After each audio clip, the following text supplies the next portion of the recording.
goodness, kill me now. Whoever said homeschooling was a good idea? My goodness, it's tough. It really is tough, and we got a while to go yet, haven't we? Oh no, let's hope that something happens. But it's getting so bad, isn't it? The figures are going up all the time, and it's just, everything's getting worse. And they're saying now it's going to get worse before it gets better.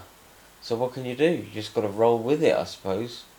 Okay, so back to theatre, which is what we want to concentrate on if we can.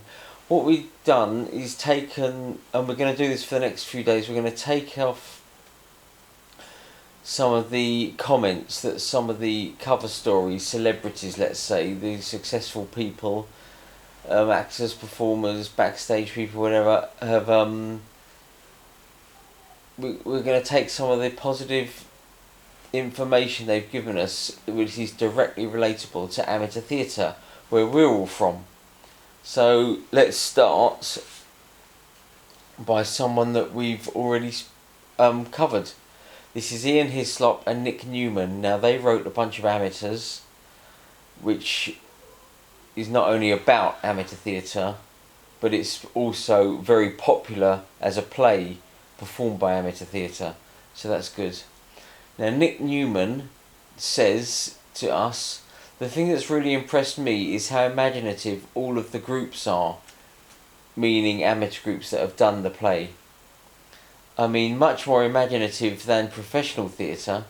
One group sent us a programme where they had their own version of the Stratford Players, which is the fictitious group within a bunch of amateurs that are putting on King Lear. And obviously Jefferson Steele in the play is coming from America. He's a big Hollywood action star trying to be taken more seriously. So he thinks he's going to perform in Stratford-upon-Avon with Sir Kenneth Branagh and the RSC, but instead he goes to the Stratford Players. Their own version of the Stratford Players programme, including biographies of all the leading characters. That's far more than we've ever gone. And Ian Hislop of Have I Got News For You fame says, we've seen lots of posters and promotional material from amateur productions and have often said to each other, bloody hell, this is really good, haha. So that's good, isn't it? And Nick Newman comes back with, I think it's quite good for amateur groups because it doesn't patronise them, as really they are the stars of the show. It's really about how the amateurs are better at it than the great professional, which if you've seen the film, if you've performed the play, if you've read the play, you'll agree with that 100%. And Ian Hislop finishes this little section by saying, I saw David Mitchell's performance in Upstart Crow, and he commanded the stage for 2.5 hours in the West End stage adaptation. What is his theatre experience? He doesn't have any, but he can do it. I'm sure some people are very snotty and would think that it's all rather amateur, but it isn't. Very interesting. David Hare, who was on one of our covers, and we'll put the cover stories up here, and if we haven't already done it, we'll put up the feature pages as well from inside. David Hare, of course, wrote My Boy Jack, very, very popular, about Rudyard Kipling and his son, how he sent him off to the First World War, and also his new play Pressure, which is about the Normandy landings, isn't it? And all about the weather forecast and getting it exactly right, knowing what it was going to do on the day. David Hare told us, I think amateur theatre is a terrific thing. David's play My Boy Jack, about Kipling and his son who died at the Battle of Lewes in 1915, is one of the most popular non-musicals chosen for performance by community companies. The standard is usually very high and the levels of commitment are extraordinary. I love it. And he goes on, I get lots of invitations along with letters and emails about the show, but of course I can't get to them all and may not get to many more, having seen 25 or so already. I feel rewarded and moved that so many people want to perform my play, and I'm also delighted that amateur work reaches people who probably wouldn't normally see live theatre, which is an interesting point David makes there. Now Matt Terry, who's the young guy who won the X Factor, and he's moved into musical theatre quite nicely. He won the X Factor just a few years ago under Nicole Scherzinger, and he was the star of Madagascar, the musical, which we called at Wimbledon Theatre, when we sat right next to and had a good old chinwag and a catch up with one of our other cover stars, which is fantastic. That was Connie Fisher, who won How Do You Solve a Problem Like Maria.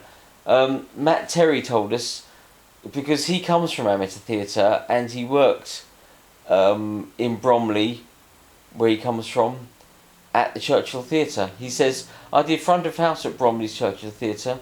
I used to get told off for selling cut price ice cream. I also did a couple of pantos there when I was younger. That's when I was training at D&B just up the road.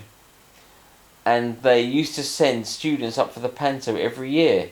It's going to be great because we go to Bromley as part of the tour, but it will be a bit weird coming back and thinking, God, I used to sell ice cream here and now I'm on stage. Just shows what can happen if you've got a big, big dream. Now, Ian Kelsey, I'm going to read a little bit from Ian Kelsey here, because Ian Kelsey, who we caught up with, and we had him on one of our covers, we'll put that up. Ian Kelsey has, of course, been in Emmerdale, Coronation Street. He's been in all sorts of stuff, but he's also a big musical theatre star. He's done Cabaret, he's done Grease, all sorts. But he comes from a complete working class amateur background, as I'll now explain to you. So I'm going to read a little bit from him. He says to me, and I met him at the National Theatre for a catch-up and an interview, and he was so down to earth, which is fantastic. I was building trains, he says, and I'm not going to, he's got a northern accent. I was building trains, came out of school and got one of the 5 main factory jobs in Yorkshire that everybody went for. At school I used to get sweaty palms in English when we go around the classroom reading out loud. I'd always count ahead and work out which chapter I would have to read. I wasn't listening to Kess, I'd be going over my chapter again and again so I wouldn't stumble. I've never been tested, but I think I'm probably dyslexic. Our English teacher used to call me cretin. Charming. Ian Kelsey. He goes on. I wouldn't be the person I am today if it wasn't for those 6 years building trains. There were 75 apprentices, so all of a sudden you've got 75 new mates in York, all earning £56 a week. But because of the monotony of the work, there was an advert in the Yorkshire Evening Press saying, lads needed for half a sixpence, by an amateur company, of course.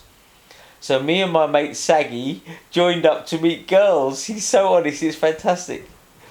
We walked through the door and were outnumbered 5-1 easily.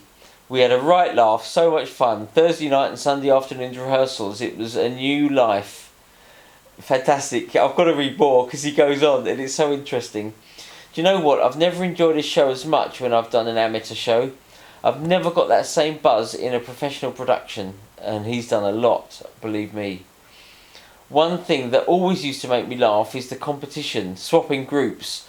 Where I grew up is York Light and Rowntree Youth.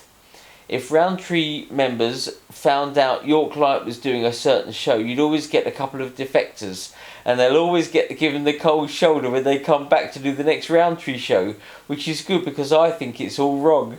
And that's true, isn't it? Years ago, amateur theatre companies, you never, it was unheard of going to another society, your neighbouring society, and you certainly weren't allowed to do it, and it was really frowned upon. Nowadays, it's commonplace. Everyone even belongs to about 3 or 4 societies throughout the year anyway, so that they can get up to date with all the auditions going on. Ian carries on, finishing. I remember one of the lads from amateur theatre applied to get into drama school, and that really shocked me. As stupid as it sounds, I thought that only people living in London could go to drama school, not from York. So I thought, you know what, if he can do it, I can do it. As luck would have it, we'd done Kiss Me Kate, which is the musical version of Taming of the Shrew, of course, Shakespeare. and in it there's a Shakespeare speech called "'Tis Charity to Show," and I knew it from being in the wings. So when I auditioned with my song and a Shakespeare, which was the requirement, I nailed the speech. Because I'd done Kiss Me Kate rather than proper Shakespeare play, and I got in. There was also still doing grants at that time, so I was pretty lucky. You know, I mean, who out there isn't thinking, well, if Ian Kelsey could do it, why can't I? And why shouldn't you think like that? Absolutely. And he was so down to earth when I met him. Now, lastly, I'm just going to, because I've just realised it's all men at the moment, so I'm going to just throw in a bit from Claire Sweeney, who's obviously a female, and I caught up with her, and we'll do this a little bit more over the next few days. We'll bring you some pantomime advice and some advice in general. We always ask for a little bit of advice from all of our stars, let's call them. Claire Sweeney I met her in Tunbridge Wells, actually, I think it was, where she was at the Assembly Halls playing Cara Boss in Sleeping Beauty for UK Productions. That's when we could all go to the theatre still, of course. So that was about a year or two ago. And she gave me some advice on playing the panto baddie. And she says, play the truth of it. Believe what you're saying. You don't need to ham it up, which is good advice. Although it is good to have a level of interaction with the audience. That's a wonderful thing about panto. You can break the fourth wall and look for the humour. So there's plenty of light and shade in your performance. It's easy to play a one-dimensional baddie. So humour, truth, and try to connect with the audience. It's important to find those moments to pull back and play the truth, like in the scene where Cara Boss is disguised as an old lady in the woods. I played that completely for real, but there are also moments where I'm on top of the tower, right where the audience is, on top of the audience, where I totally interact with them. So there we go. We'll bring you a little bit more as we go on throughout the week. We've got loads of cover stories, loads of interviews on file, so we can pull out bits of advice, what celebrities think of amateur theatre, what they've told us they think about amateur theatre.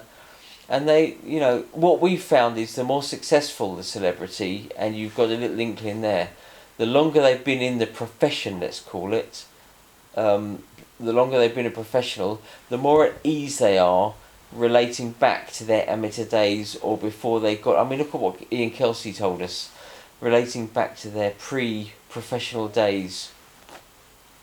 It's the ones that are just breaking into the profession that are the ones that don't want to be associated with the word amateur almost. Oh no, I'm leaving that behind, thank you, I'm going to be a professional now.